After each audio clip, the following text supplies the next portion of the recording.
जंग शुरू होने के 3 महीने से ज्यादा बीत जाने के बाद एक बार फिर अमेरिका ने रूस पर आर्थिक दबाव बनाने की कोशिशें तेज कर दी। अमेरिका की कोशिश इस बार रूस को कर्ज के बोझ तले दबाने की है। 100 साल बाद रूस पर विदेशी कर्ज का भुगतान करने में डिफॉल्टर होने की नौबत है। और अगर ऐसा हुआ तो रूस के लिए शर्मनाक तो होगा ही, उसकी अर्थव्यवस्था को बहुत बड़ा झटका भी होगा। 100 साल से भी ज्यादा बीत चुके हैं जब आखिरी बार रूस अपने विदेशी कर्जदारों को भुगतान करने में नाकाम हुआ था। इस बार फिर रूस के सामने नौबत ऐसी ही है।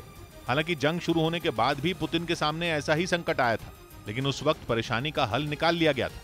इस बार तो ऐसा लग रहा है कि रूस भी इस परेशानी के सामने घुटने टेक चुका है, क्योंकि सारी कोशिश करने के बाद भी कर्ज के भुगतान का रास्ता नहीं निकल रहा। केवल एक दिन बाद रूस को अपने विदेशी कर्जदारों को भुगतान करना है, और परेशानी यह है कि यह भुगतान उसे डॉलर में ही करना है।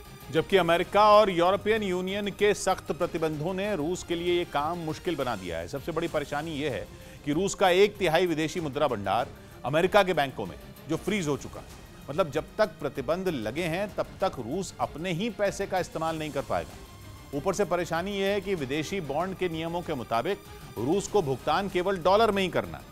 रूस के सामने उसके कर्जदारों को 2 किस्त देने की चुनौती, पहली 27 मई को, दूसरी 24 जून को। ये दोनों किस्त मिलाकर उसे करीब $50 करोड़ का भुगतान करना है, मतलब करीब 4000 करोड़ रुपए भारतीय रुपयों के हिसाब से।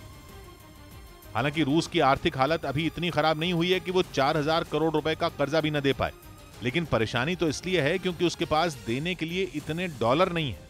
उसके बैंकों पर प्रतिबंध लगा दिए गए हैं और उन्हें बैंकिंग सिस्टम से ही बाहर कर दिया गया है, जिसकी वजह से वो रूबल को डॉलर में बदलने में भी नाकाम है। जबकि अमेरिकी बैंकों ने रूस पर ही बैन लगा दिया है।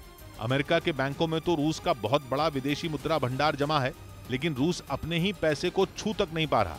दोनों परेशानियों की वजह से इस वक्त रूस बुरी तरह लाचार है, और उसके सामने 1 सदी से भी ज्यादा बीत जाने के बाद पहली बार डिफॉल्टर बनने की नौबत है। अगर रूस को डिफॉल्टर घोषित किया गया तो रूस को इससे बड़ा नुकसान होगा, क्योंकि पहले से रूस की अर्थव्यवस्था प्रतिबंधों की वजह से भारी दबाव में है।